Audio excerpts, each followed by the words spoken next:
Bonjour à toutes et à tous et bienvenue dans la Minute Cyber, votre rendez-vous hebdomadaire pour décrypter le monde fascinant et parfois un peu effrayant de la cybersécurité. Aujourd'hui, on va parler d'une menace qui semble tout droit sortie d'un film de science-fiction, mais qui est bien réelle et qui nous pousse à nous interroger. Nos données sont-elles vraiment en sécurité face à l'aube de l'ère quantique? Pour en discuter, j'ai le plaisir d'accueillir une experte en la matière, la docteure Léa Martin, chercheuse en cryptographie. Bienvenue Léa! Bonjour Jérémy, merci de m'avoir invité pour éclairer nos auditeurs sur ce sujet passionnant et crucial. Avec grand plaisir. Alors Léa, l'informatique quantique, pour beaucoup, ça sonne comme une formule magique ou un concept abstrait.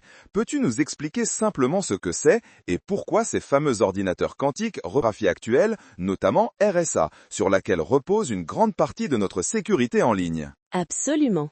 Pour faire simple, imaginez un ordinateur classique comme une ampoule qui ne peut être qu'allumée ou éteinte, représentant un 0 ou un 1, ce qu'on appelle un bit. Un ordinateur quantique, lui, utilise des qubits. Et un qubit, c'est un peu comme la superposition. Et même plus que ça, ces qubits peuvent être intriqués, ce qui signifie que l'état de l'un affecte instantanément l'état de l'autre, peu importe la distance. C'est ce qui leur donne une puissance de calcul absolument phénoménale, bien au-delà de tout ce que nous connaissons. Waouh, les deux à la fois, c'est déjà un peu vertigineux.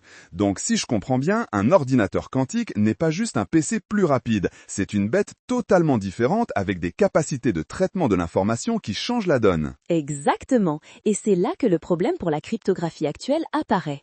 Nos systèmes de chiffrement, comme RSA que tu as mentionné, reposent sur des problèmes mathématiques que les ordinateurs classiques sont incapables de résoudre en un temps raisonnable.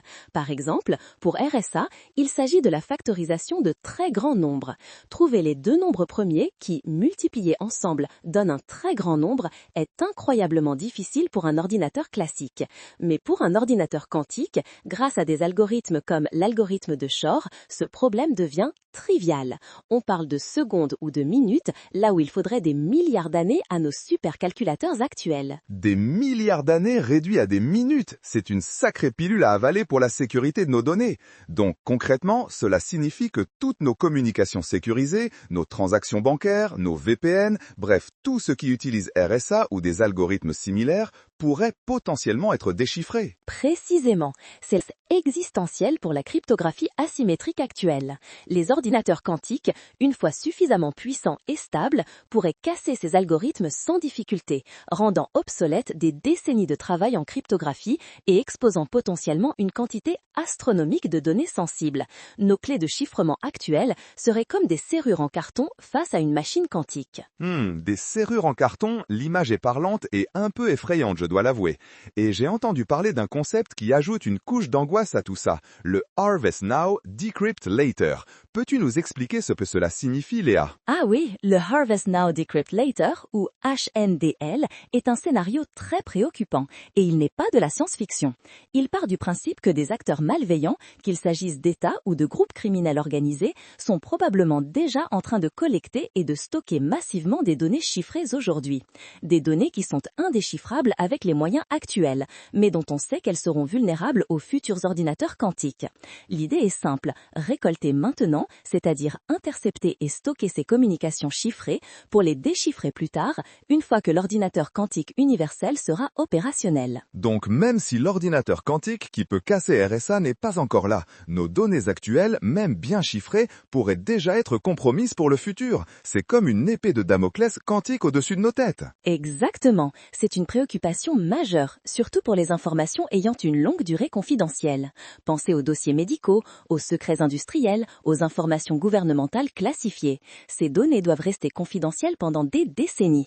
Si elles sont interceptées aujourd'hui, elles pourraient être déchiffrées dans 10 ou 15 ans, quand la technologie quantique sera mature. C'est un risque pour la souveraineté des nations et la compétitivité des entreprises. C'est pourquoi il y a une urgence à agir, même si la menace concrète semble encore lointaine. Je vois. Alors si nos méthodes actuelles sont menacées menacée, est-ce qu'il y a une solution? La cryptographie post-quantique ou PQC est-elle notre bouclier face à cette menace? Oui, absolument. La cryptographie post-quantique est précisément la réponse à cette menace. Ce sont des nouveaux algorithmes cryptographiques conçus pour résister aux attaques des futurs ordinateurs quantiques, tout en étant exécutables sur nos ordinateurs classiques actuels. L'objectif est de remplacer les algorithmes vulnérables comme RSA et ECC, Elliptic Curve Cryptography, par ces nouvelles méthodes qui s'appuient sur des problèmes mathématiques différents considérés comme difficiles même pour un ordinateur quantique. D'accord, donc ce sont des nouvelles règles du jeu cryptographique en quelque sorte. Et comment ces nouveaux algorithmes sont-ils développés? Qui s'en occupe? C'est une course mondiale à l'innovation, mais un acteur central dans ce processus est le NIST, l'Institut national des standards et de la technologie aux États-Unis. Le NIST a lancé un processus de standardisation il y a quelques années, un peu comme un grand concours international. Des cryptographes du monde entier ont soumis des dizaines d'algorithmes qui ont ensuite été analysés, testés et passés au crible par la communauté scientifique. Après plusieurs tours de sélection, ils sont en train de finaliser la première série de standards pour la PQC, ce qui est une étape cruciale pour l'adoption générale de ces nouvelles méthodes. Le NIST, un peu comme un arbitre mondial de la cryptographie post-quantique en somme. Et une fois ces standards établis, comment les entreprises et les organisations doivent s'y prendre? J'entends beaucoup parler d'agilité cryptographique. Qu'est-ce que c'est exactement et pourquoi est-ce si important dans ce contexte? L'agilité cryptographique, c'est la capacité d'une organisation à changer rapidement et efficacement ses algorithmes et ses protocoles cryptographiques.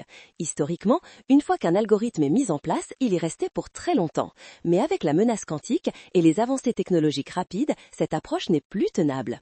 Les entreprises doivent être capables de basculer vers de nouveaux standards PQC sans tout casser dans leur infrastructure. C'est comme avoir un système électrique capable de s'adapter à différents types de prises sans avoir à refaire toute l'installation à chaque fois. Cela demande une architecture flexible, une bonne gestion de l'inventaire cryptographique et une culture de la mise à jour constante. Donc il faut être prêt à réagir vite, ne pas attendre le dernier moment quand l'ordinateur quantique sera là pour se demander comment on va faire. C'est de l'anticipation pure et simple. Exactement. L'agilité cryptographique est essentielle pour minimiser les risques et les coûts de la transition post-quantique. Sans elle, le remplacement des systèmes vulnérables pourrait être un cauchemar logistique et financier. Il faut savoir où sont utilisées les clés, quels sont les algorithmes en place et comment les mettre à jour sans perturber les opérations. C'est un travail de fourmi qui commence dès maintenant. Très clair. Pour conclure, Léa, quelles seraient les bonnes pratiques que tu conseillerais aux entreprises, aux organisations pour se préparer dès aujourd'hui à l'ère post-quantique? Quels sont les premiers pas à franchir? Excellente question, car il y a des choses concrètes à faire dès maintenant. Premièrement, l'inventaire cryptographique. Il est crucial d'identifier où la cryptographie est utilisée dans l'organisation, quels algorithmes sont en place et quelles données sont protégées. On ne peut pas protéger ce qu'on ne connaît pas. Deuxièmement, le principe du crypto discovery ou crypto discovery. Scanner et cartographier l'utilisation de la cryptographie à travers tout le système d'information pour repérer les vulnérabilités. Connaître son terrain de jeu et identifier les zones à risque en somme. Précisément. Troisièmement, commencer à évaluer l'impact d'une migration PQC sur les systèmes et les applications existants. Cela ne signifie pas tout changer du jour au lendemain, mais commencer à planifier. Quelles sont les interdépendances? Quels sont les coûts potentiels? Quatrièmement, suivre de près les avancées du NIST et des autres organismes de standardisation. Les recommandations sont en constante évolution et il faut rester informé. Cinquièmement, commencer à allouer des ressources humaines et financières à ce projet. Ce n'est pas un coût, c'est un investissement indispensable pour la pérennité de l'entreprise. Et enfin, et c'est très important, ne pas paniquer. La transition sera progressive, mais il faut s'y préparer intelligemment et méthodiquement. C'est une opportunité de renforcer notre sécurité à long terme. De l'inventaire à l'investissement en passant par la veille technologique, ce sont des étapes très concrètes. Un grand merci Léa pour ces éclaircissements passionnants et un peu intimidants, mais surtout très utiles. On a bien compris que l'ère post-quantique n'est pas pour demain, mais qu'il faut s'y préparer dès aujourd'hui pour ne pas se faire déborder. Votre expertise nous a vraiment permis de mieux cerner les enjeux et les solutions à venir. Merci Jérémy, ce fut un plaisir de partager ces informations. La sensibilisation est le premier pas vers une meilleure cyber-résilience. Absolument. C'est tout pour cette édition de La Minute Cyber. Un immense merci à la docteure Léa Martin d'avoir été notre guide dans ce voyage vers l'avenir de la cybersécurité. Chers auditeurs, n'oubliez pas que la sécurité de vos données commence par une bonne information. Restez connectés, restez protégés et on se retrouve la semaine prochaine pour un nouveau décryptage. D'ici là, prenez soin de vos qubits ou du moins de vos données. À très vite.